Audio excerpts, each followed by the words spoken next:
Bismillahirrahmanirrahim. Assalamualaikum warahmatullahi wabarakatuh. Pemirsa, berjumpa kembali dengan kami di Jangan Salah Arah di channel Ahmad Nur Hidayat. Ya, kali ini seperti biasanya kita akan membahas sebuah topik yang tentunya masih hangat ya, dan kita akan ditemani oleh Bang Ahmad Nur Hidayat seperti biasanya sebagai narasumber tetap kita, seorang pakar kebijakan publik. Ya, untuk topik kali ini kita akan berbicara tentang usulan proporsional tertutup ya, yang menjadi polemik ya, dan banyak dikritisi oleh banyak kalangan, yaitu hal ini disampaikan melalui Ketua KPU ya, Hasyim Asyari, dan menimbulkan reaksi yang penolakan dari berbagai pihak, tapi ada juga yang menyetujuinya. Dan untuk kali ini kita simak dulu video berikut ini sebelum memulai diskusi kita. Dipersilakan. Maaf ya, tadi waktu kita wawancara di situ, saya baca-baca, saya khawatir kemudian teman-teman menulisnya ada yang kurang tepat ya, atau dibaca kemudian menimbulkan penafsiran yang berbeda. Saya tidak mengatakan bahwa arahnya sistem proporsional tertutup, tidak, bahwa sedang ada gugatan terhadap ketentuan sistem pemilu proporsional terbuka di Mahkamah Konstitusi. Itu kan kemungkinannya dua, dikabulkan dan ditolak. Kalau dikabulkan berarti kan arahnya tertutup. Kalau ditolak kan masih tetap terbuka. Dalam situasi yang kayak begini, saya menyarankan lebih baik orang-orang ini menahan diri. Kalau tiba-tiba nih, kan sangat mungkin kan putusannya menjadi tertutup. Lalu pasang-pasang baliho menyebut dirinya saya calon buat apa? Namanya nggak akan muncul di surat suara. Sistem proporsional tertutup yang muncul cuma tanda gambar kan? Itu. Daftar calon ada ditempel di TPS, tapi surat-surat dibuka nggak ada nama dia. Nggak, mau dicoblos nggak ada namanya. Daripada buang-buang energi, buang-buang uang, lebih baik ditahan dulu kalau sudah ada kepastian sistemnya tetap seperti ini, atau ganti menjadi tertutup. Kalaupun sistemnya tetap seperti ini ya, sistem proporsional terbuka, sekali lagi yang punya wewenang mendaftarkan calon itu partai politik, sehingga harus dipastikan kan jadi dicalonkan enggak. Udah pasang-pasang baliho nggak taunya partainya nggak jadi nyalonin dia, ya kan, buang-buang energi.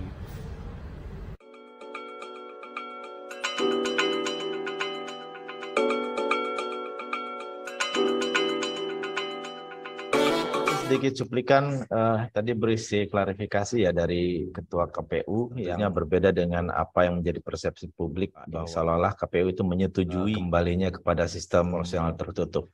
Ya, Bang Matnur, ini permasalahannya apa ini menurut Bang Matnur, dan harus bersikap bagaimana publik? Ya. Saya kira KPU ini ternyata dalam klarifikasinya menyatakan bahwa dia hanya memberikan warning bahwa ini sedang digugat di Mahkamah Konstitusi ya, bahwa apakah keputusan yang diambil punya konsekuensi kepada para calon bacalek ya, bakal calon legislatif ataupun wakil rakyat ya. Nah, saya kira gini, kalau kita menganalisis tentang proporsional tertutup dalam sistem politik, dalam sistem pemilihan tahun 2024, maka yang menurut saya itu adalah satu setback ke belakang, Bro Eko ya. Kenapa? Karena dalam demokrasi itu dua fitur dari demokrasi. Yang pertama adalah keterwakilan, yang kedua adalah transparansi. Kalau menggunakan sistem proporsional tertutup, keterwakilannya keterwakilan partai, bukan keterwakilan rakyat. Dan yang kedua, transparansi terhadap wakil rakyat itu menjadi terhambat karena sistemnya proporsional tertutup. Makanya saya tegaskan bahwa sistem proporsional tertutup itu setback ke zaman Orde Baru dan mengkhianati reformasi. Karena esensi reformasi ini kan kebebasan berbicara, kebebasan berpendapat, demokrasi. Dan dalam demokrasi itu ada unsur representasi dan juga unsur transparansi. Nah, kita ini kalau bicara demokrasi, harusnya demokrasi kita semakin matang ya, Bro Eko. semakin transparan, semakin keterwakilan orang tuh semakin jelas. Ya, kita tidak mau ya membeli kucing dalam karung, dalam arti rakyat memilih wakil rakyatnya tapi tidak tahu apa isi kepalanya, apa yang akan dia perjuangkan, bagaimana kehidupan dan track recordnya. Masa publik nggak tahu? Itu kan wakilnya mereka gitu. Nah, saya kira sistem proporsional tertutup ini memang harus dihindari ya, tidak boleh menjadi opsi dalam proses pemilihan politik yang akan datang 2024 yang seharusnya demokrasinya semakin maju. Demikian, Bu Reko. Bahwa ada yang setuju dan tidak setuju ya, dan ada juga yang menyerahkan gimana undang-undang yang berlaku begitu. Dan kira-kira kalau misalkan ini sampai diberlakukan, apa yang menjadi kekhawatiran begitu Bang? Apabila sistem proporsionalnya tertutup, maka yang paling dikhawatirkan adalah kita ini akan punya DPR RI, DPRD tingkat provinsi ataupun tingkat kabupaten yang hanya menjadi tukang stempel dari eksekutif. Nah, kenapa? Karena mereka ini ya takut menyuarakan aspirasi rakyat kalau ternyata aspirasi itu bertentangan dengan kepentingan partai. Ya. Jadi yang diberikan kekuasaan dalam sistem proporsional tertutup itu adalah partai. Jadi bukan daulat rakyat tetapi daulat partai politik. Dan daulat partai politik ini artinya adalah daulat elit, pimpinan, ketua umum yang ada di partai politik itu.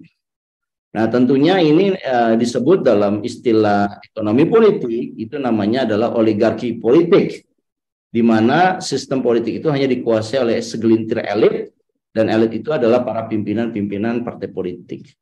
Nah, itu yang menjadi kekhawatiran kita ya. Dan yang saya ingin katakan begitu, yang paling diuntungkan dari sistem proporsional tertutup ini adalah partai-partai lama sebenarnya. Kenapa? Karena partai lama sudah percaya diri dan sudah dikenal oleh masyarakat. Kalau calonnya, apalagi kalau partai politik sudah dikenal oleh masyarakat itu tidak punya tokoh sentral, ya tidak punya tokoh di setiap daerah pemilihannya atau daerah dapilnya, maka mereka menggunakan kendaraan partainya ya untuk berjuang, sementara siapa yang menjadi wakil rakyatnya tidak diketahui. Nah, ini menarik kalau melihat partai politik besar yang ada di Indonesia itu kan nggak banyak. Pertama adalah PDIP, yang kedua adalah Golkar, yang ketiga yang bisa dikatakan adalah P3. Dia 3 partai politik yang ada sejak zaman Orde Baru ya. Nah, anehnya Golkar itu sudah menolak sistem ini. Yang belum bersuara dalam isu proporsional tertutup ini adalah PDIP dan P3. Mungkin keduanya sama dalam hal dia adalah partai lama. Yang kedua, tidak ada tokoh yang cukup kuat di daerah pemilihannya masing-masing. Jadi mungkin tokohnya dikenal oleh publik hanya ya ketua umum, dalam hal ini adalah Ibu Megawati. Ya, bahkan anaknya ya, Ibu Puan itu pun tidak cukup diketahui dalam arti ya tidak cukup menjadi getter ya, vote getter buat masyarakat di tempat lain ya, khususnya di luar Jawa gitu. Jadi artinya yang diuntungkan dari sistem proporsional tertutup ini adalah partai politik lama yang tidak punya tokoh di daerahnya. Nah, Golkar ya kalau kita analisis berbeda. Dia merasa orang-orang tokoh-tokoh yang ada di Golkar ini adalah tokoh-tokoh yang punya kekuatan massa ya, orang-orang yang penentu di berbagai kehidupan di daerah gitu. Makanya Golkar adalah partai politik yang paling awal menolak sistem proporsional tertutup ini. Nah, apa yang terjadi kalau seandainya ternyata keputusannya menggunakan proporsional tertutup ya dengan alasan menghemat anggaran ya, saya kira alasan apapun yang dikeluarkan oleh MK ya secara legal standing udah final.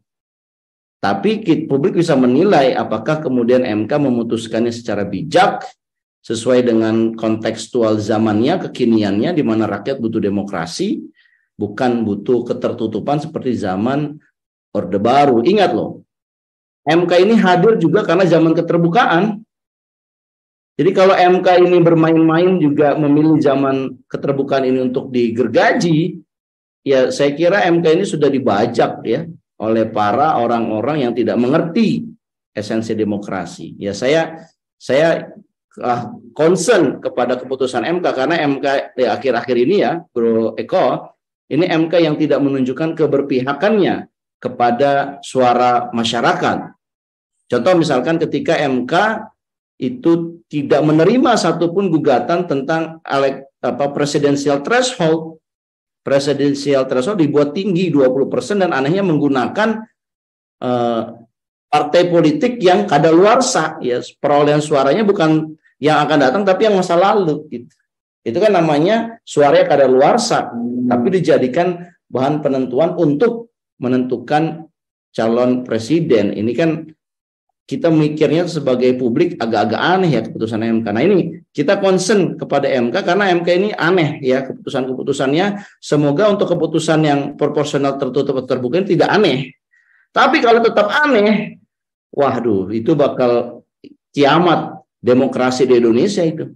Artinya ya kok bisa lembaga MK, lembaga yang muncul karena keterbukaan, kok malah lembaga ini yang mengaminkan ketertutupan dan mengubur keterbukaan. Ini kan agak ironi ya saya kira.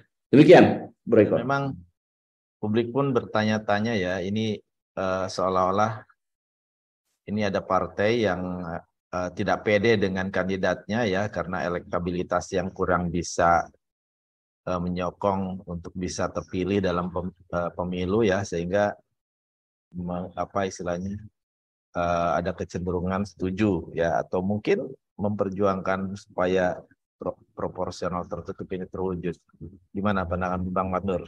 Kita sih tidak mau berburuk sangka ya, apalagi menyangka yang tidak baik kehidupan demokrasi di Indonesia ya.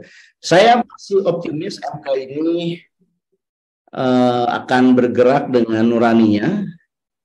Ya, meskipun ada satu hakim MK yang karena dianggap oleh DPR selalu bertolak, berbeda pendapat dengan keputusan DPR dan selalu menolak keputusan-keputusan yang dilakukan oleh pemerintah, ini diganti ya, tokoh ini diganti ya, tapi kita tetap optimis lah, tetap ada orang-orang yang punya hati nurani untuk menjaga demokrasi di Indonesia, Bro Eko.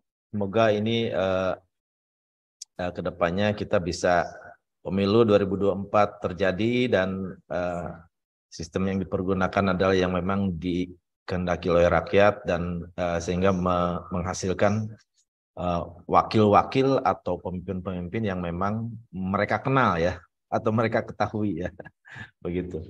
Ya pemirsa, itulah tadi topik mengenai proporsional tertutup ya, dan kita mengharapkan ada feedback, komen di bawah ini, dan kemudian jangan lupa untuk like, share, dan subscribe channel Ahmad Nur Hidayat. Kita ketemu lagi di topik berikutnya. Terima kasih Bang Matnur atas pencerahannya. Saya akhiri billahi taufiq wal hidayah. Assalamualaikum warahmatullahi wabarakatuh. Sampai jumpa.